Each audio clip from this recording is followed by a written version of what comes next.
hoje a gente, quando a Dona Iraci fala que começa bem antes, né? O tema é verdade. Eu venho pensando nesse tema já tem um tempo, assim, não nesse tema, nesse assunto. E foram acontecendo coisas assim interessantes, eu falei, nossa, é isso mesmo que eu preciso falar. Então, hoje o nosso tema é Deus e nós. Porque nós temos uma relação com o nosso Pai, que às vezes essa relação é até mecânica. E a gente não reflete muito sobre essa relação com o nosso Pai maior. Às vezes a gente reproduz a relação que a gente tem com os nossos pais. E a visão que a gente tem do nosso Pai para cada um é diferente. Não é? A forma que a gente chama o nosso Pai é diferente, né? Esses tempos para trás eu li um estudo que falava que na tradução de como Jesus chamava o Pai, que isso não foi muito falado, mas é paizinho. Quando leva o hebraico para traduzir, é paizinho. Falava do Pai como paizinho. Então, a primeira reflexão que eu gostaria de trazer é que a gente começasse a pensar como que eu entendo o meu Pai.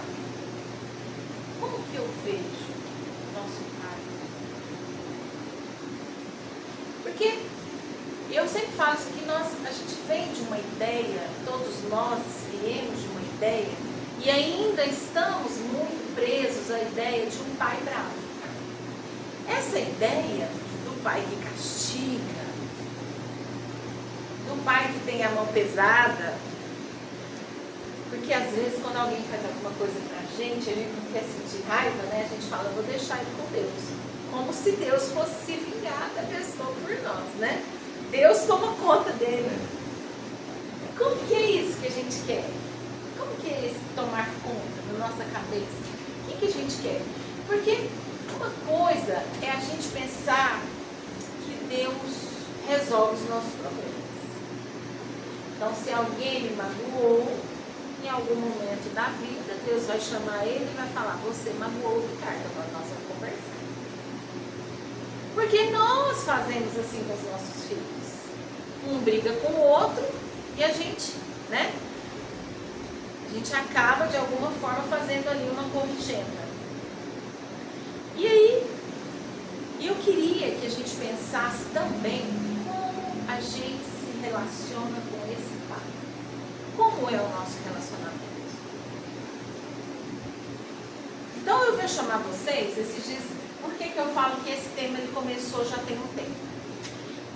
Eu caminho 2, 3 vezes na semana e dessas caminhadas minhas, às vezes saem uns videozinhos que eu coloco lá no meu Instagram e não são vozes, são ideias que aparecem. Esses dias eu estava caminhando, conversando com Deus e aí foi a hora das crianças chegarem no clube com os pais para poderem ir para as aulas. E aí eu achei muito interessante. Eu falei, gente, olha que coisa mais linda, né? Muitas crianças estavam andando na frente, numa ponte, e aí os pais atrás, totalmente atentos. Eu falei, que coisa linda.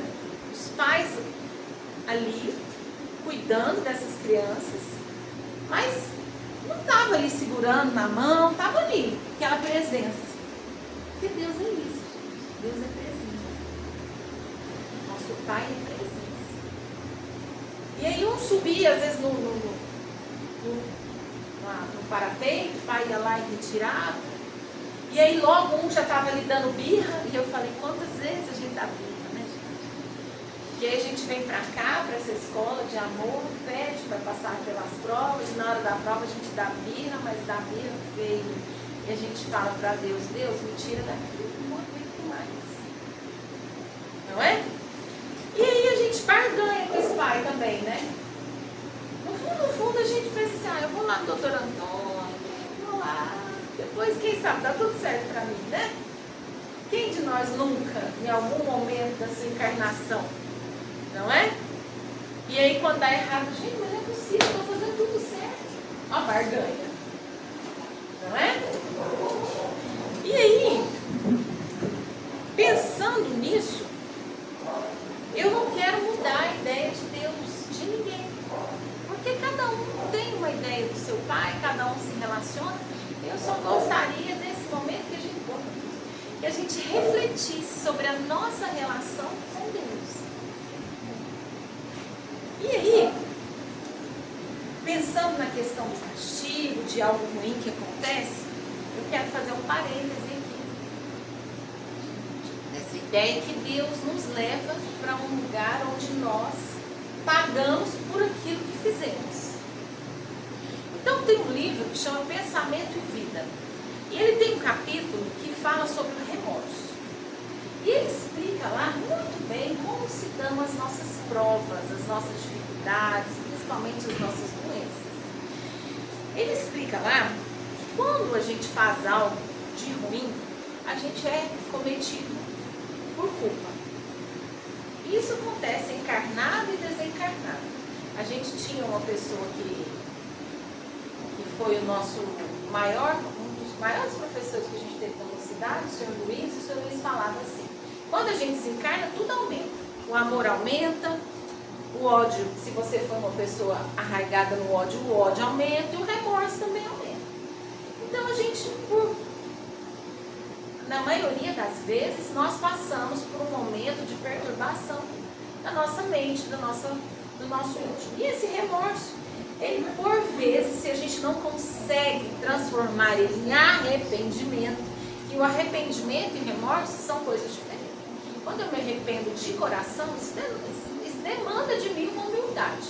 Mas se não há humildade, pode causar em mim abscessos que a gente fala, abscessos de energéticos mesmo no meu perispírito. E a partir daí, gerar desequilíbrio no meu perispírito, e aí então vira o desequilíbrio e a enfermidade. Então, muitas enfermidades que nós trazemos no nosso espírito são decorrentes disso aí. E a gente vem para poder trabalhar isso aí nessa nossa encarnação. Então, e a gente às vezes pede a Jesus, pede a Deus para que a gente realmente venha para poder resgatar esse mal. Então, algo que eu passo não é algo que Deus colocou para mim de forma compulsória. E aí, gente, eu vou contar uma historinha para vocês, falando desse assunto. Esse livro aqui fica parecendo que a gente só sabe falar desse livro, né? Mas ele é maravilhoso. Quem puder, compre. Ontem mesmo teve uma mulher lá no centro que a gente vai, e ela chegou lá, nossa biblioteca está desativada. Aí ela falou: moça, eu queria um livro.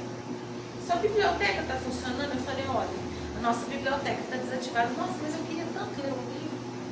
Eu falei: tem um livro aqui. Abri a biblioteca da mocidade, emprestei para ela, anotei o telefone. Ai, se a presidente sonha isso. Mas eu emprestei e depois eu pego, porque é realmente um livro maravilhoso. E nesse capítulo que eu vou ler 2 capítulos para vocês. Um falando sobre Maria Magdala e esse aqui falando da mulher adúltera, né?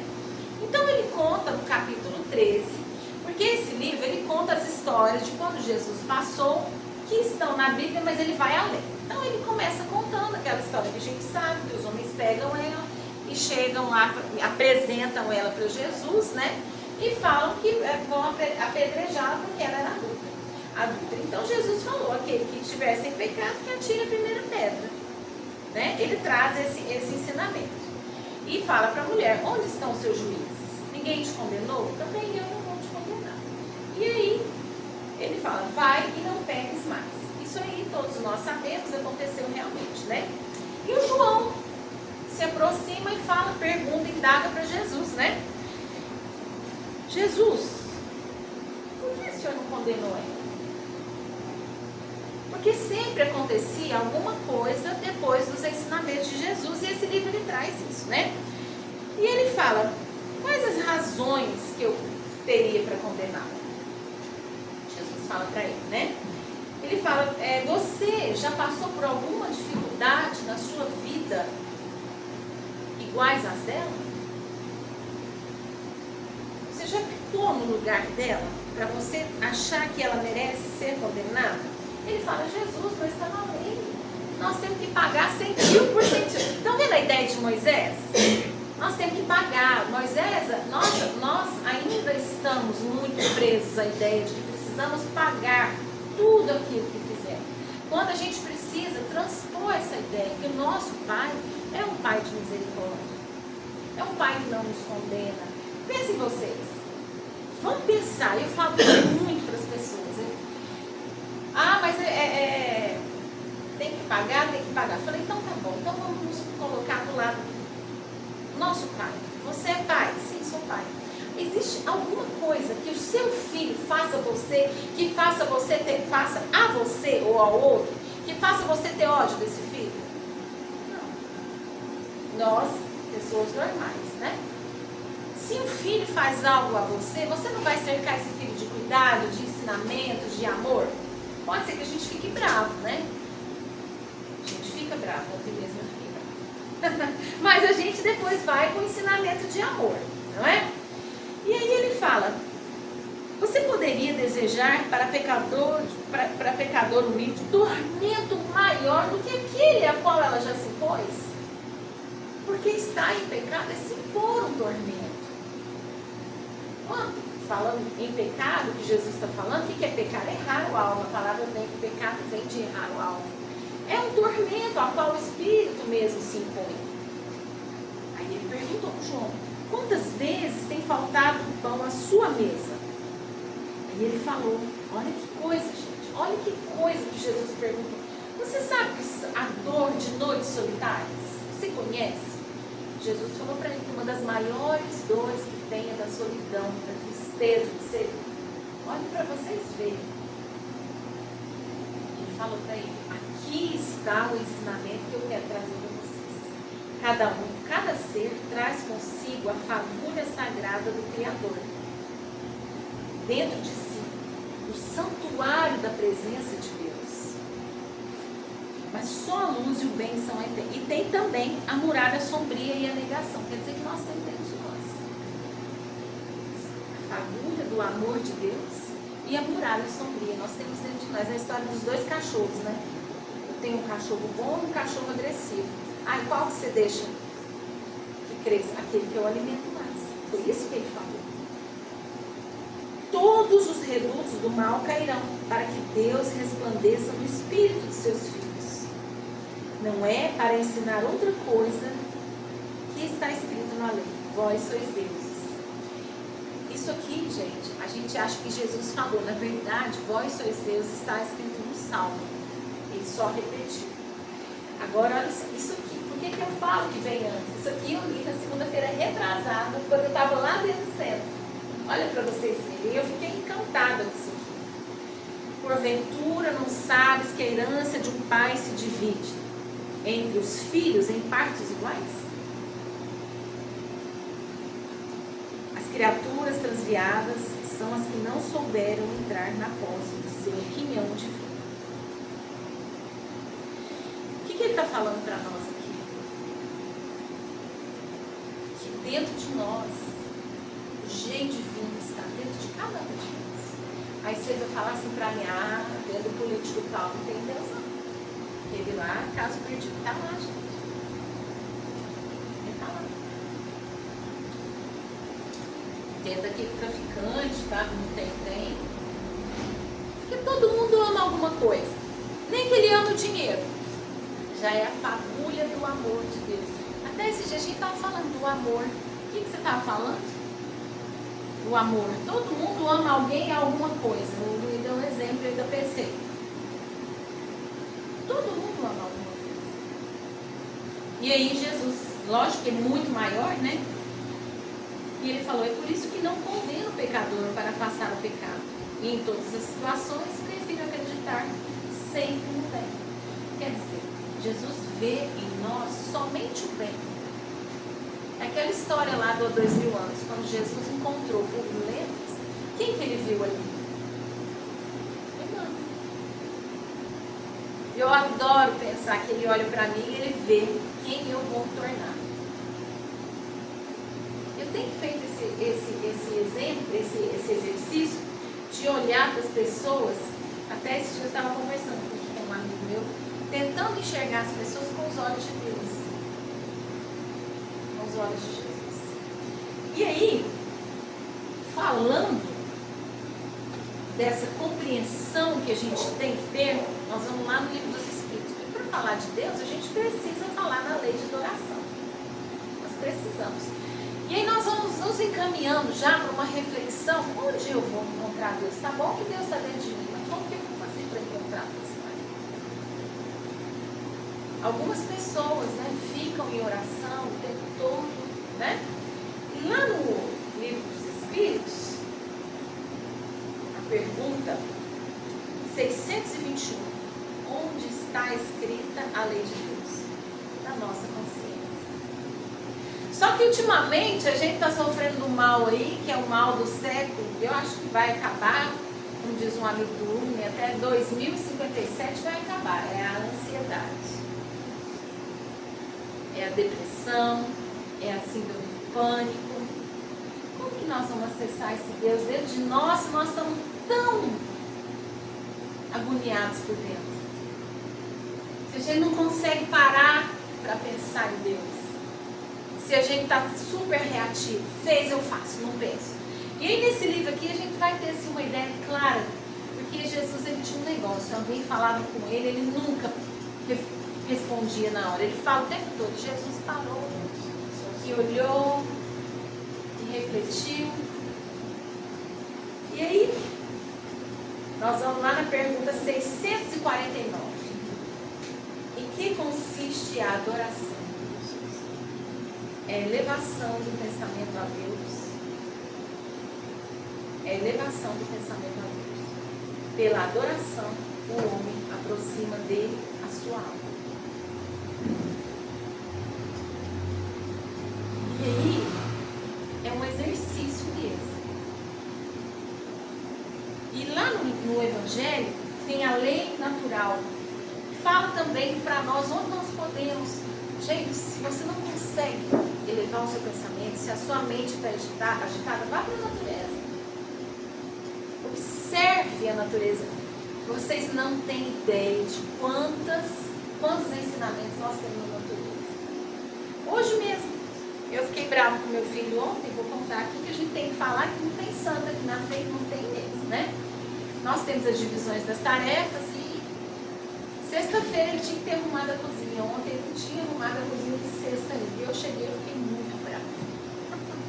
Sabe? Que a gente fala, como diz a minha mãe, sem parar. E fui dormir brava. Aí hoje de manhã eu levantei e fui fazer minha caminhada. Eu caminhando. De repente eu passo por uma árvore linda no bosque. E ela estava com uma casca caída assim. Eu falei, nossa, mas parece que essa casca está tão esquisita, com vontade de tirar ela, né? Aí quando eu passei do outro lado, eu olhei, ela estava solta de um lado mesmo. Mas eu percebi que nessa árvore, as cascas, elas se soltam quando está bem no alto. E como se fosse uma casca de ferida, ela estava solta por uma parte, e logo acima tinha uma planta presa a ela. Quer dizer, uma planta precisava dela para viver. E aí veio na minha cabeça, não adianta querer apressar a mudança das pessoas. Cada um tem. Olha para vocês verem, ensinamento na natureza. Ah, é só a cara? Não, gente, todos nós podemos ter esses ensinamentos. Basta que nós nos disponhamos a falar com Deus. E aí a questão 659. Qual o caráter geral da prece? A prece é um ato de adoração.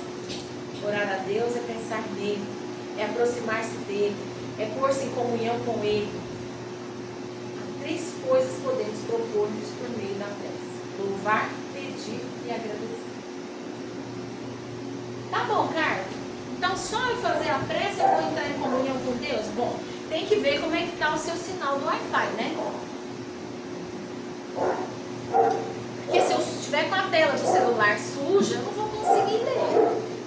Ainda agora vindo pra cá, nós passamos na beira do rio, eu olhei assim, né? Sujo, poluído, eu falei, nossa, difícil enxergar, né? Então aí, a Maria de Magdala, o capítulo que fala dela traz para nós um ensinamento que além de orar, de louvar, nós precisamos fazer uma coisinha aí, né? Jesus falar e aquilo mexeu profundamente com ela. Ela ficou inquieta com aquilo que ela viu, né? Que amor era aquele? Ela não conhecia o amor. Maria, por isso é interessante a gente falar sobre isso, porque às vezes a gente olha as características das pessoas e a gente imagina que aquilo é um defeito. Na verdade, gente, todas as imperfeições morais nossas, elas precisam ser educadas. Nós não vamos eliminar nada. Nós precisamos do orgulho que uma pequena quantidade se transforma em amor próprio. Entendeu? Cada imperfeição moral nossa será uma qualidade. Esses dias eu assisti uma palestra do Haroldo, faz tempo, ele fala que a sua maior imperfeição moral será a sua maior qualidade. E Maria de Magdala é um exemplo. Ela tinha sede de amor. E ela fala isso aqui para ela mesma. Ela fala que depois que ela ouviu aquelas palavras de Jesus, ela foi acometida de um tédio muito grande. Nada daquilo fazia sentido para ela. Os perfumes, as companhias, as festas, as músicas. Aí eu vou fazer um parênteses para a gente repensar nas músicas que a gente está ouvindo ultimamente, sem entrar no maior detalhe. E aí ela falou, esse homem traz as pessoas à vida nova. E aí ela pegou um barquinho, uma barca tranquila, conduzia a pescadora de Cafarnaum. E aí ela se encontrou com Jesus. Chegou lá na casa de Pedro, com medo de não ser recebida, né, por Pedro. Chegou na casinha. Fazer um parêntese aqui. Pensou, gente, Jesus na nossa casa? Hein? E aí ela falou para ele, mestre, observar como tem sede de amor. Ele falou, Maria, levanta os olhos para o céu e regozija-te no caminho, porque escutaste a boa nova. O amor cobre uma multidão de pecados. E aí ela falou, no entanto, Senhor, tenho amado e tenho sede de amor. Tua sede é real. Essa sede, gente, é a sede que todos nós temos do amor de Deus. Mas a gente não entende ela. E aí a gente vai atrás do carro, a gente vai atrás do dinheiro, a gente vai atrás de coisas mundanas. Ah, é errado? Não. A gente está aqui para ter as coisas, mas o nosso amor não pode estar. Nosso maior amor tem que estar em Deus. Nós estivemos na praia, chegando tem uma semana, e a gente estava lá e eu olhava, gente, tão bom aqui, né? Tão gostoso, passou. Aí eu olhava e falava, nossa, tão bom aqui, né? 3 anos sem estar junto com os meninos, passou. Mas não, tudo passa. O amor de Deus não passa.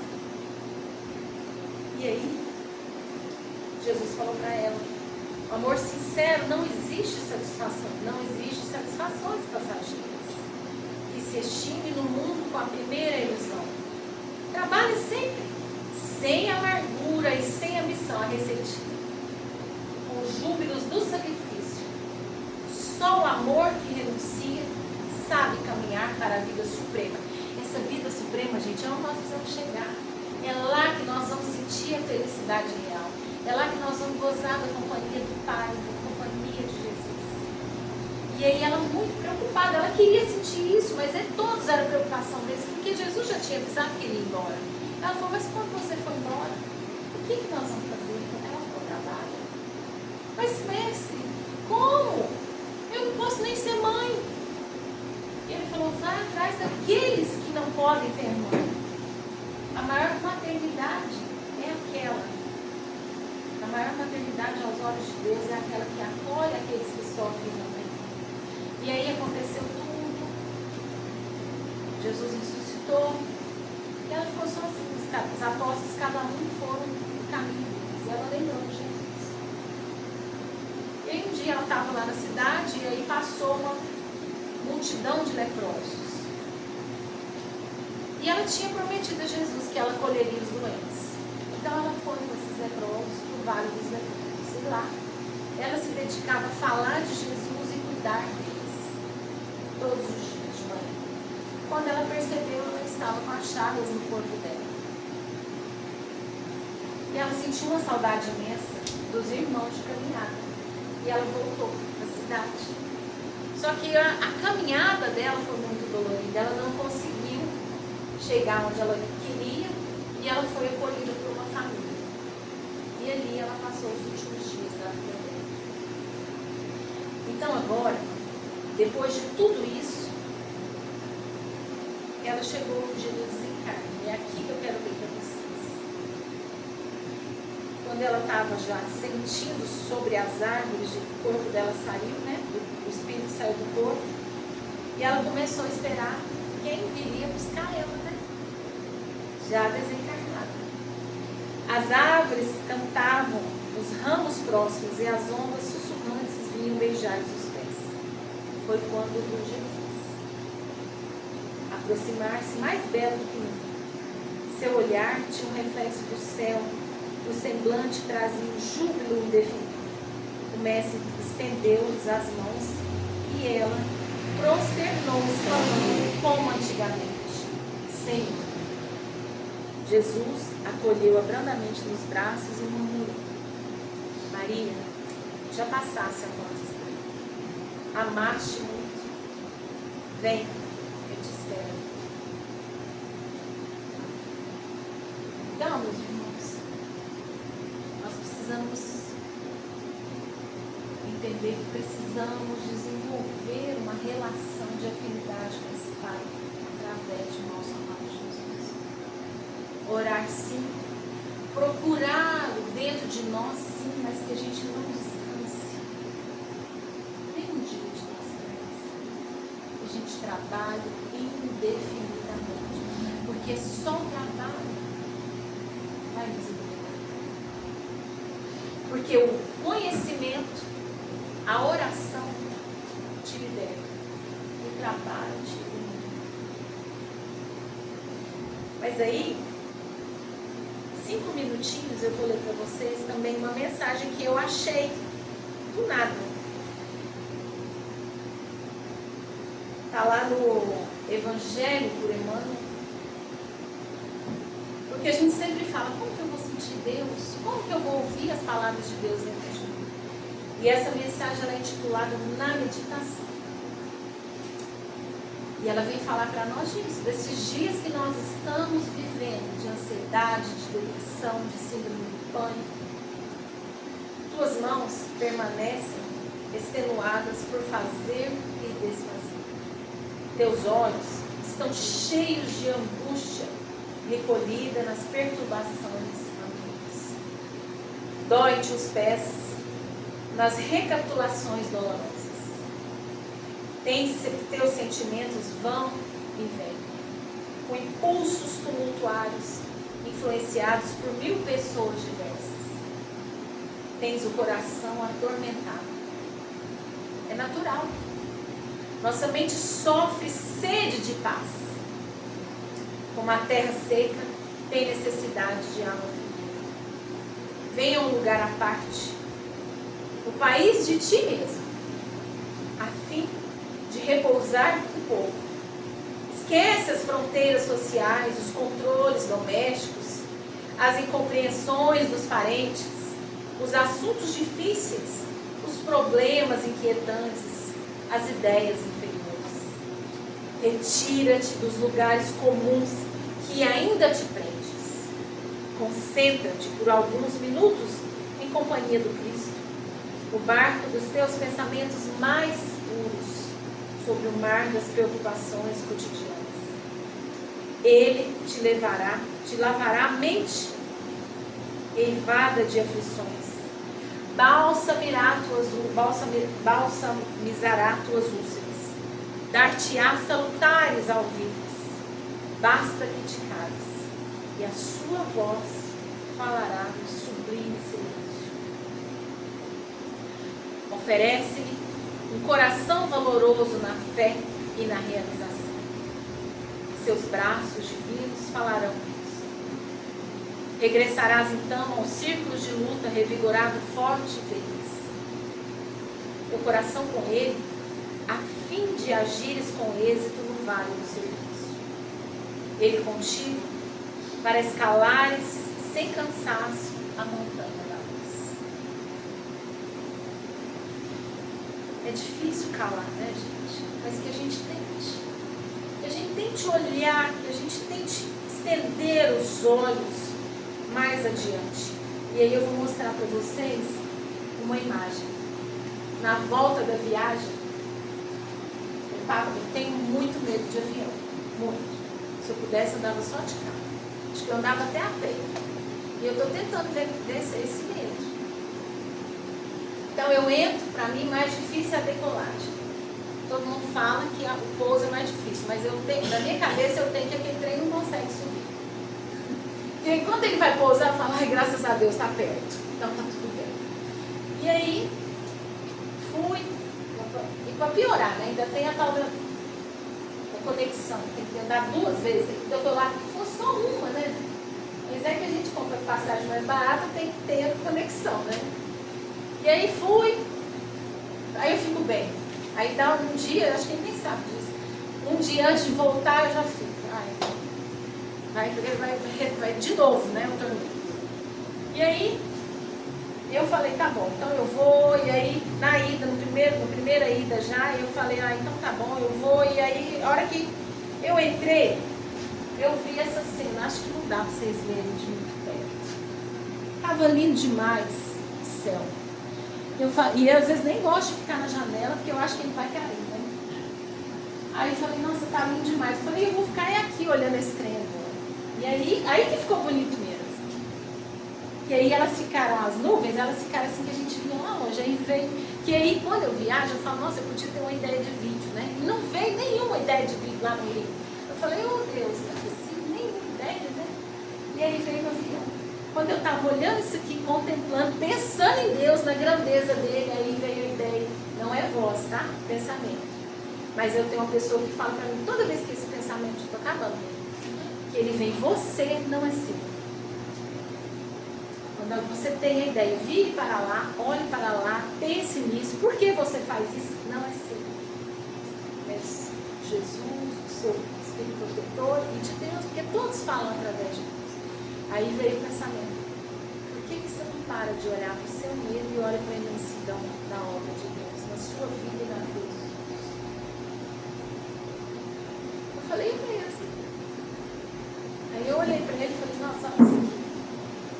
E ali, a segunda, foi o primeiro, né? É o primeiro? Não lembro. Mas eu sei que ali ficou mais leve. E a vida é assim, a gente olha muito para o nosso problema, gente. A gente olha muito para a nossa dificuldade, a gente esquece de olhar para essa imensidão, dessa beleza de Deus. Fui em Tiradentes, estava lá olhando a igreja, eu falei, nossa, mas que montanha linda. Aí veio assim, mas você também é linda. Você é obra de Deus, você é maior que a montanha, você é inteligente. Você, o seu irmão, você é a maior criação de Deus. Então veja, a gente só precisa, é porque a Carla é evoluída? Não, é só porque a gente se propõe em algum momento a falar com Ele. A gente fala, Pai, estou aqui, fala através de mim, fala para mim. Esses dias eu vi uma mensagem que falou que a gente, sempre que a gente tiver um problema muito difícil, a gente tem que perguntar assim, Jesus, o que me dizes? Tu, Jesus, o que me dizes? O que eu faço? Abre um livro. Você vai ouvir uma música, você vai ler um livro, alguém vai te falar. Esse dia eu tive uma reunião lá na empresa, chegou uma pessoa, sentou na minha frente e falou assim, eu estou trabalhando desapego. Eu falei, nossa, falou para mim. Então a gente só precisa estar disposto a ouvir e buscar o dentro de nós. Muito obrigada pela oportunidade de aprendizagem, foi isso que eu entendi.